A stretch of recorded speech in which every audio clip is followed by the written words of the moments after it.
रेश्मा ही आमच्या खेळघराच्या अगदी सुरुवातीच्या मुलांपैकी एक आणि शुभदा काकूंची मानसकन्या. इथे जॉईन झाले होते पहिली, तर त्यावेळेला मला असं वाटत होतं की काय भारी जागा आहे. म्हणजे आमचंच घर होतं ते, पण ते मला खास वेगळं वाटत होतं. का? कारण तिथे मुलं वेगवेगळी आली होती आणि सगळे एकत्र बसून एक ॲक्टिव्हिटी करत आणि सगळे एक समान लेवलला असतो ना, त्या पद्धतीने ते होतं सगळं. मुलं मुली असं काही वेगळं नव्हतं. एक खेळघर घेण्यात आलं होतं, तर तिथे मी उदयला चांगलं मारलं, त्याच्या अंगावर बसले होते आणि त्याला चांगलं कुदवलं. मग तिकडून रजनी ताई आल्या आणि म्हणाल्या, अगं रेश्मा हे काय? निलिमा ताई पण होती.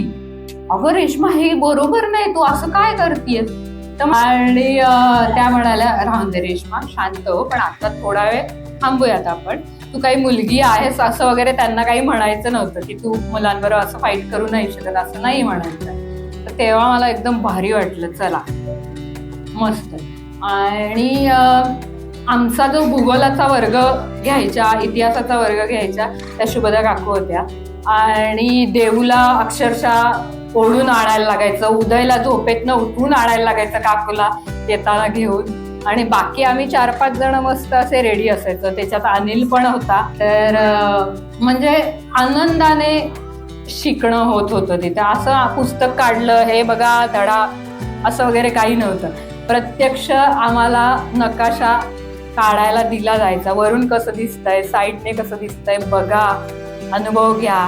मग इतिहास म्हणजे काय, होलगा से गंगा हे पुस्तक आम्हाला काकूने वाचून दाखवलं होतं. त्याच्यात आम्ही इतके रमून गेलो होतो ना, त्यात खूप सिक्युअर किंवा सुरक्षित किंवा आपण म्हणू की सगळं आपलं तिथे मांडू शकतो अशी ती एक जागा होती. तर त्याच्यामुळे मी तिथे छान घडले, माझ्याबरोबर माझे मित्रही घडले असं मी म्हणेन. त्याच्यात एक दोन हजर आहेत. श्रीशैल आहे, परत देऊ आहे, अनिल आहे. त्याच्यानंतर 2006 मला सांगण्यात आलं की रेश्मा तू इथे जॉब करशील का? तेव्हा नुकतीच माझी 10वी झाली होती आणि त्यावेळेला माने मला संधी दिली, म्हणजे माझ्या आईने. तर मला स्वप्नातही वाटलं नव्हतं की मी खेळघरात शिक्षक म्हणून नोकरी करेन. मला म्हणजे आनंद झालाच होता, पण मला कल्पना नव्हती की असं काहीतरी घडेल माझ्या बाबतीत. मी झाले आणि त्याच्यात सुरुवातीला मी आधी बघत होते की खेळघर म्हणजे काय हे मला चांगलं माहिती होतं. नीती मूल्य हे अगदी माहितीच होतं आणि ते रुजलेलंही होतं स्वतःमध्ये. आणि शिक्षक म्हणून ही जी जबाबदारी असते ती खूप मोठी असते आणि ती एखाद्या ताईला पेलवणं म्हणजे खूप कठीण आणि अवघड काम असतं. आणि त्या संघर्षामध्ये एक आशा पण असते की कुठेतरी आपण त्या मुलापर्यंत पोहोचू, ती मुलं आपल्यापर्यंत कुठेतरी पोहोचतील आणि एक नवीन असं काहीतरी तयार होईल. तर ते मला पहिल्या बॅचमध्ये आठवतंय. रमेश ची पहिली बॅच माझी, रमेश, गणेश, अक्षय ही माझी पहिली बॅच आणि अनिल. तर ही बॅच म्हणजे अशी खोडकर अशी बऱ्यापैकी होती आणि मला माहिती नाही ना मुलांबरोबर कसं वागायचं, कसा वर्ग घ्यायचा माहिती नाही. माझ्याबरोबर अनिताताई होती आणि शिवाय माझ्याबरोबर संध्या काकू होत्या. माझा बेस्ट आधार म्हणजे मेन संध्या काकू होत्या. आणि मला काही प्रश्न आला, काही झालं तरी संध्या काकू म्हणायचा, मी आहे, होईल सगळं, तू काळजी करू नको. प्रत्येक प्रश्न मी घेऊन संध्या काकूकडे जायचे, तेव्हा मला आधार मिळायचा.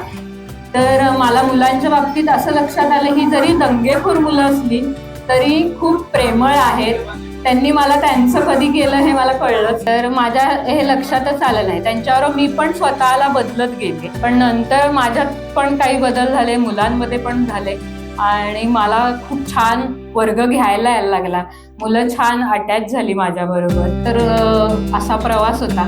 त्या सगळ्या प्रवासात माझी आई आणि माझ्या खेळघरातल्या काकू स्मिता आणि ह्या ज्योतिताई आणि निलिमाताई आणि काय सुषमा काकू, सुमित्रा काकू आणि संध्या काकू अपर्णा काकू, अशा एकंदरीत भरपूर काकू होत्या माझ्याबरोबर आणि ताया होत्या. त्याच्यामुळे जी आत्ता मी दिसते तुम्हाला ती इथपर्यंत त्यांच्यामुळे हा प्रवास छान झालाय आणि आनंद वाटतोय की मी इथपर्यंत पोहोचले आणि त्यात मुलांचाही वाटा आहे.